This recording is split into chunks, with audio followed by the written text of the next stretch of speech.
Hi Pisces, welcome to your reading for November 2020.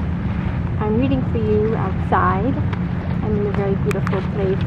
I'm sitting on the rocks and there is the ocean right beside me. You can probably hear the waves and a speedboat going by at the moment. It's not too windy, so hopefully I'll be able to do all of my readings outside. And it's an unusually warm day in mid-October in New England, and we love it, and we want to spend as much time outside as we can before it gets cold.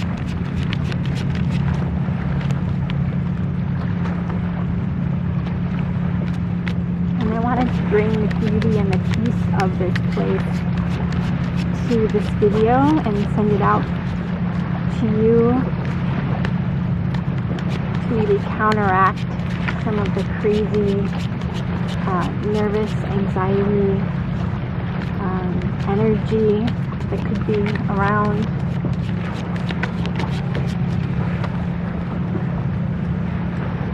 So what messages do we have that are for the highest good for Pisces for November 2020?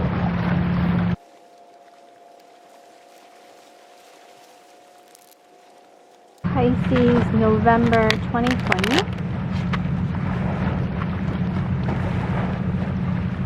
Got some reversals.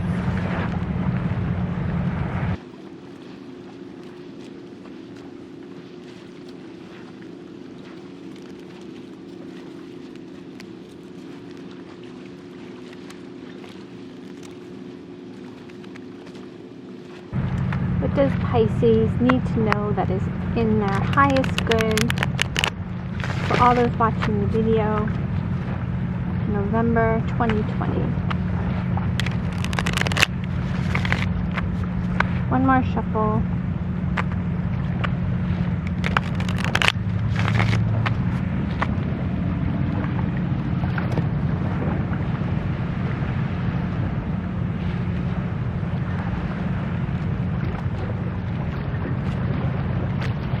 Have the Ace of Cups, the Star in reverse, and the Queen of Swords. We have the Ace of Pentacles, the Seven of Swords, the Five of Wands, the Nine of Wands, the Three of Wands, and the Moon.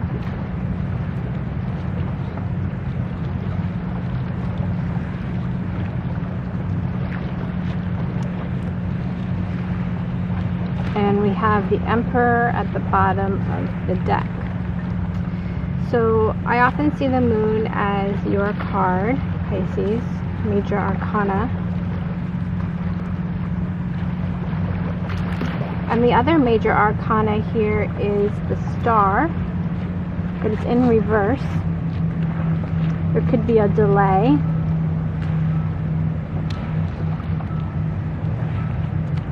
The Star in the upright is channeling messages, whether you know you're doing it or not. Usually any creative project is an act of channeling our higher self and drawing from the collective and bringing it down and manifesting it into the material plane. And with the Star in reverse, it could mean, and because it's next to the Ace of Cups, I still feel like it's a very positive card. The Star is never a negative card, but it could be that you're still trying to manifest it. You're still trying to bring it down. There's still some more work that needs to be done. The Ace of Cups is the very beginning. Maybe you've just been given this insight. You've just been receiving this message of Ace of Cups, an offering, and it's still in the very beginning stages. We do have the Ace of Pentacles though, and that is a very much a manifestation, bringing it down into the 3D world.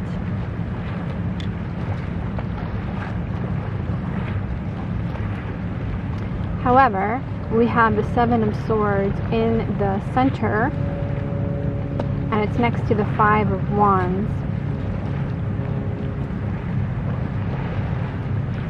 You could want to be very careful with who you share your ideas with. The Queen of Swords is a communicator, but she's very much a discerning communicator. She knows when to share and when not to share. She knows who she can trust, and she knows what words to say.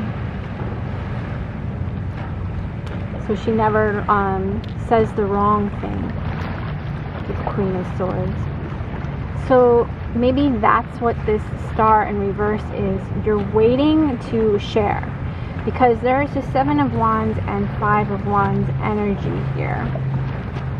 There's like a competition, and there's someone untrustworthy in your midst. And the Seven of Swords is looking right at this Ace of Pentacles. And the Seven of Swords, some people say it is the Thief card.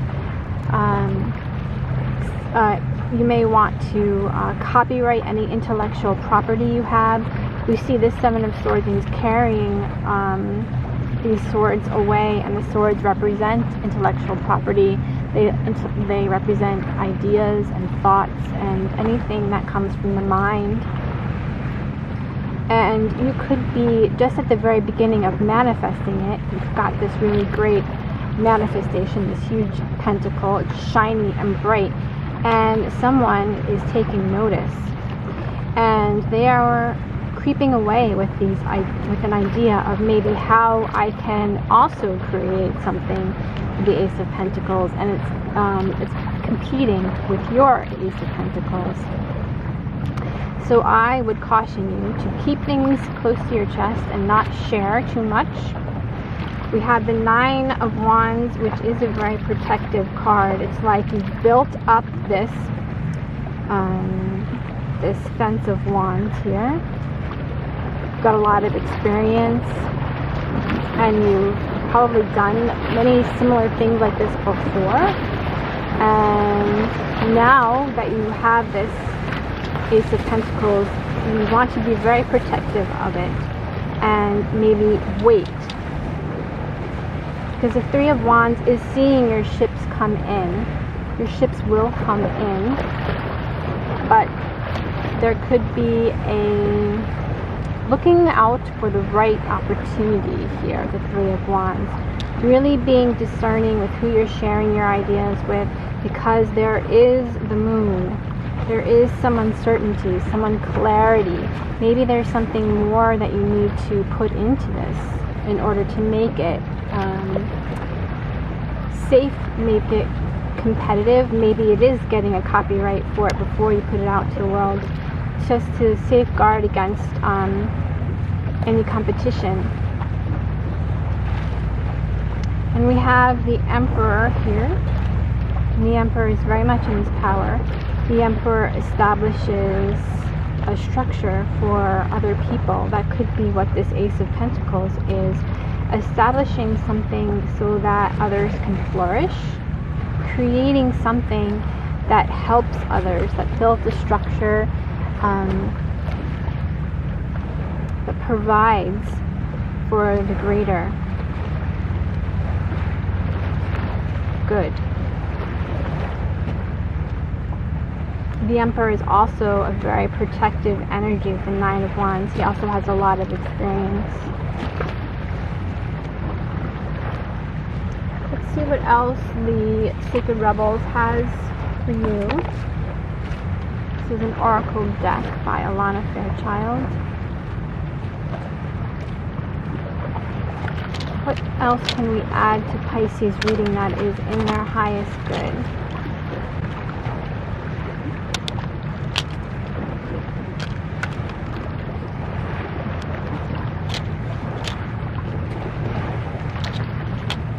Pisces November 2020.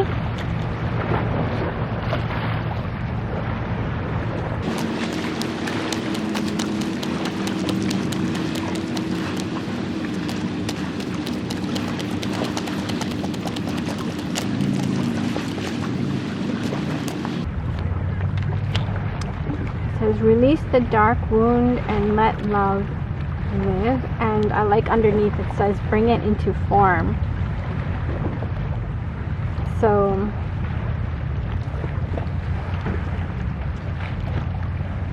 that is what I was talking about here with the Ace of Cups and the Star. You're given a gift from the universe that you're very excited about, and it brings you a lot of joy, and now you're figuring out how to bring it into form. But let's read number 25, release the dark wound and let love live.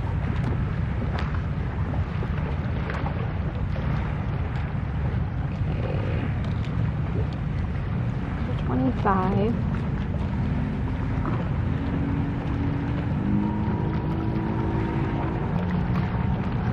Card. It's good for this environment, the fish, and your Pisces. Perfect. Okay, so it says if we detach something from its source too soon, trying to force it to become what it is not yet ready for. What it is not yet ready or willing to become, we can unintentionally sap it of its strength and kill it. Ha! Yes, the Three of Wands, waiting. It still needs some work. We're waiting here. So that immediately could be the Seven of Swords. If it's not someone else or exterior energies, it could be, detaching something from its source too soon. Trying to force it to become what is not yet ready or willing to become. We can unintentionally sap it of its strength and kill it. There is a dark wound in the consciousness of humanity which demands perfection and denies process. If you are thinking of publishers before you have even written the book, if you are comparing your unfinished song idea to the latest best-selling pop release, if you have decided you are not good enough or worthy enough to succeed before you've given it everything you've got and asked for divine help, then this dark wound has you in its grasp. Okay, so that was a speedboat that went by and it created waves. Hopefully it's not too distracting. We'll continue on. It says, you have to let go of the death grip of perfectionism and let yourself and your ideas live. Love is abundant, creative, and inspiring. It moves us so much more joyously and creatively than fear. You are being asked to honor the path of your own love. What inspires you? What feels exciting, joyful, and perhaps even rather different? Here we go. This feels exciting, joyful, and rather different. Let that live. Release the dark wounding of false belief. There are countless stories of vastly successful artists who very nearly binned their project that was the making of their career because of the despair fostered by their own dark nature. They doubted. They were uncertain. Was their work any good? Was it useless? They struggled to believe in the right of a work to come to life, whether it was accepted, revered, or rejected by others or not. They nearly lost their work to fear. Undoubtedly, there have been many times when this has actually happened and the work was not saved, not allowed to live. Do not let this happen to you. Whether something is meant to be commercially oriented venture or a more personal creation for your own therapeutic healing, it must be allowed to be, without judgment, without criticism, even without premature evaluation. It must be allowed to be what it is, and only time, love, patience, attention will reveal it. Well, that goes perfectly with this reading. So the Seven of Swords and Five of Wands. The Seven of Swords is if this could just be you, and you're looking right at this Ace of Pentacles, and this oracle is saying to allow it to be what it is, to not try to compete with other people, the Five of Wands, competing with other people, to just let it be itself. It's an unknown to you, the moon. It's an unknown entity, and we just have to be the Three of Wands, wait, have a higher perspective, and wait for our ship to come in here. So through the healing process, it says, say the declaration below out loud 3 times, be in your heart and really feel what you are expressing. I now choose of my own free will to release all cellular memories and belief systems based in the dark wound of criticism, judgment, shaming, and fear, so that my creative, loving energy may thrive in a nourishing environment conducive to growth, through all time and space, through all dimensions of my being, through unconditional love, so be it. I love it, Pisces. Say that 3 times. Or actually, number 25. I'm going to hold that up for you so you can read it for yourself and say it 3 times. I didn't read the whole message either. I skipped around. But, so that is the whole message. And I encourage you to say that healing process 3 times. You can pause the video and read it out loud with conviction and from your heart space. Okay, Pisces, and here's the card. And look at the card while you're doing it. Thanks for listening. Enjoy November. Bye, Pisces.